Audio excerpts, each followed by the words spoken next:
There was an era when Honda made the decision to engineer a motorcycle without boundaries. Thus, the CR500 came into existence. It was a two-stroke powerhouse with greater strength and prudence, a kickstart that had the potential to fracture your leg, and an acceleration that left you breathless. It wasn't a motorcycle for just anyone. It was a test of courage. Those who tamed it remember it as an untamable beast. Those who did not continue to dream of it in their nightmares. Today we are reviving the legendary Honda CR500. The motorcycle that was not merely ridden, it was survived.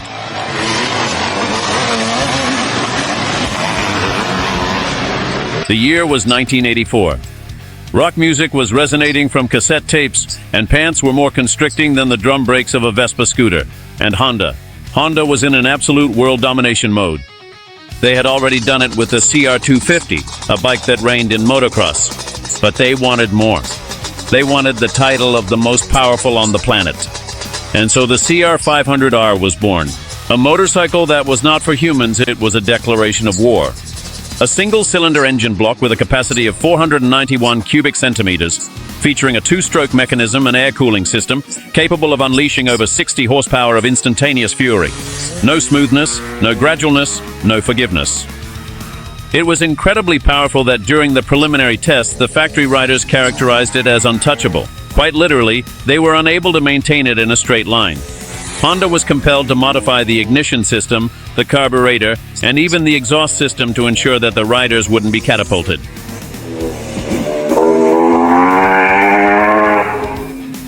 The heart of the CR500 was truly a formidable beast. A piston so enormous it was akin to a can of tuna fish, moving up and down with intense ferocity. Each detonation felt akin to a minor earthquake beneath your legs. That 491 cubic centimeter single-cylinder engine was genuinely a masterpiece of absolute brutality. It was a water-cooled two-stroke engine possessing such an astonishingly high compression ratio that if you even glanced at it the wrong way, it would fiercely kick back at you. It delivered in excess of 60 horsepower at a velocity where numerous contemporary motorcycles would already be pleading for mercy. The most extraordinary, or perhaps intimidating aspect was how it accomplished this feat. Absolutely nothing. Absolutely nothing. And then, quite suddenly, all the power surged forth in a remarkably sharp burst. An unseen barrier that propelled you toward the distant horizon. If you lacked a gentle touch, the motorcycle made the decision on your behalf. And more often than not, it determined that you were destined to soar. It was well known for its infamous and notorious kickback, the dreaded and infamous rebound kick. A phenomenon so intensely feared that numerous riders developed almost religious-like rituals before attempting to start it. It was absolutely necessary to align the piston at the precise and exact point, utilize the decompressor, give it a half-hearted kick, return to the neutral position, and recite 3 Hail Marys before making the attempt for the final start. If you happened to overlook or bypass any step, that kick would retaliate with a force comparable to a mule possessing severe and intense anger issues. There were countless instances of broken ankles and fractured shins. In various forums, individuals adamantly insisted that the bike possessed a mind of its own. The CR500 not only imparted knowledge of mechanics, but it also instilled a sense of humility. For you could harbor all the ego imaginable, yet with a single incorrect kick, you would transition from motocross to the hospital in under 2 seconds.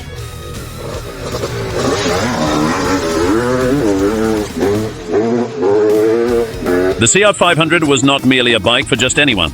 It was one of those formidable machines that earned you immense respect without uttering a single word.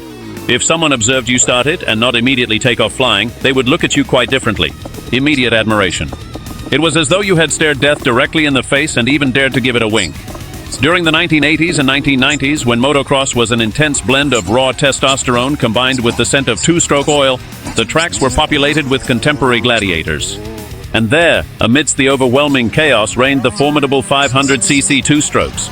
These were motorcycles that knew nothing of subtlety or safety, only unadulterated raw power. It was an era where manufacturers fiercely competed to see who could achieve the most wild and untamed engine, even if it meant the rider ended up in the hospital. On the motocross racing tracks, the CR500 confronted its formidable rivals. The Kawasaki KX500, its perennial adversary. The Yamaha XS 490, which appeared more akin to a grenade on wheels, and the Husqvarna WRR 500, the robust Swedish machine that emerged from the cold with an insatiable thirst for blood. They all adhered to the identical philosophy: greater displacement, increased madness, and reduced control.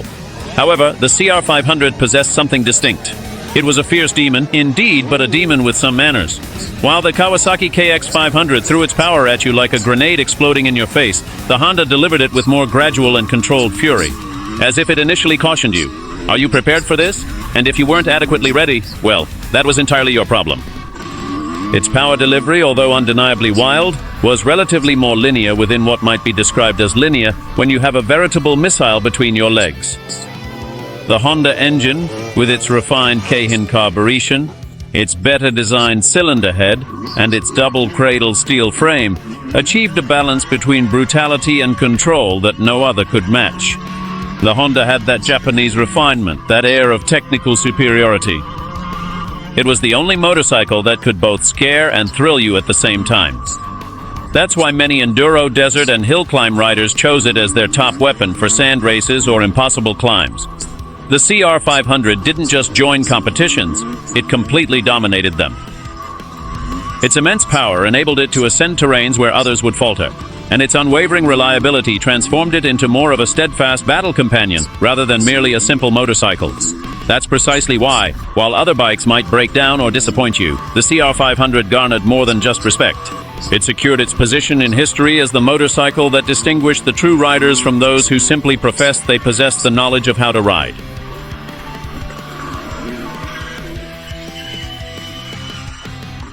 Everything that is good and mortal eventually reaches its conclusion.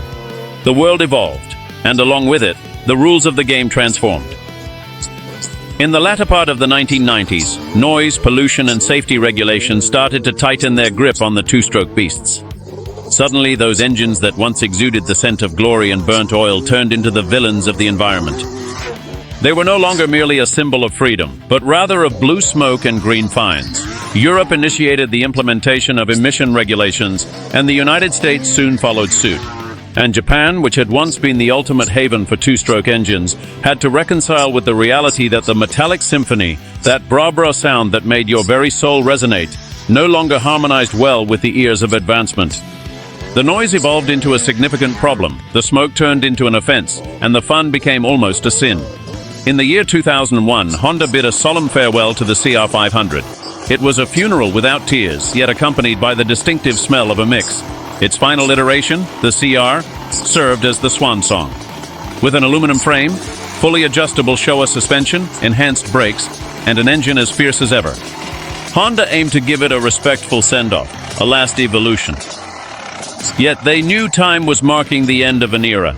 The newer generations wanted more control, better technology, and fewer surprises. Subsequently, the four-stroke motorcycles such as the CR500 emerged. Smoother, more linear, equipped with valves, fuel injection, and all that modernity which makes you feel secure and slightly less alive. The transition was unavoidable. The four-stroke engines provided a more predictable torque curve, simpler maintenance over extended distances, and most importantly, they adhered to the darned emission regulations. The racers gradually adapted, the magazines enthusiastically applauded, and the romantics quietly cried, embracing their old dust-covered CR500s. It truly marked the end of an era. The era when men had mustaches, smelled of fuel mix, and had fear in their eyes every time they started the engine. A time when danger wasn't measured by sensors, but by scars. And although the world gained in safety, it lost something that never came back. That feeling of being alive because the bike was trying to kill you. It wasn't perfect, but it was real, and that reality no longer exists.